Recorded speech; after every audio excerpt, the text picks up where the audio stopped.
আমরা 12 জন চাকরিজীবী মিলে একটা সমিতি করি। 12 জন প্রতি মাসে 1000 টাকা করে দিয়ে 12,000 টাকা হয়। মাস শেষে আমরা 12 জনের নামে লটারি করি।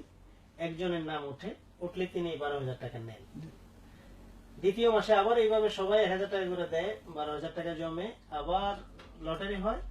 তো যার নাম পূর্বে উঠেছিল তিনি আগামী 12 মাস আর কোনো টাকা পাবেন না। এইভাবে 12 মাস পার হয়ে গেলে সবাই 12,000 করে পেয়ে যান, অর্থাৎ যার যার 12,000 টাকাই তার কাছে চলে গেল। এই ধরনের সমিতি করে টাকা জমানো এবং পরে এক একজন নিয়ে নেওয়া, সবাই সমান ভাগেই নিল। তো এটা সুদ বা অবৈধ হবে কিনা? কারণ লটারি আছে, কাজে হারাম হবে হারাম হবে না। লটারির মাধ্যমে অনেকের টাকা একা নিয়ে যাওয়া এটা হারাম, কারণ এটা জুয়া।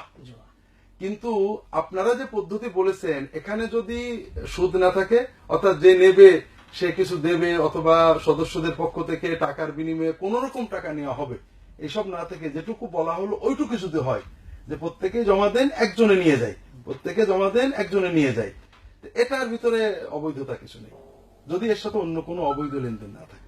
কিন্তু একজন পেয়ে গেল হয়তো প্রথম মাসেই, একজন হয়তো যে 12 নম্বর মাসে যায় পাইলো, এটাতে সমস্যা নেই। এই ধরনের ক্ষেত্রে লটারি বৈধ। অর্থাৎ রাসূলুল্লাহ সাল্লাল্লাহু আলাইহি ওয়াসাল্লাম যখন 2-3 জনের ভিতরে একজনকে যুদ্ধে নিয়ে যাবেন, 2 জনেরই সমান, 3 জনের সমান যোগ্যতা, তখন লটারি করতেন, যার নাম উঠতো তাকে নিয়ে যেতেন। কাজেই সবাই পাওয়ার যোগ্য একজন নেবে।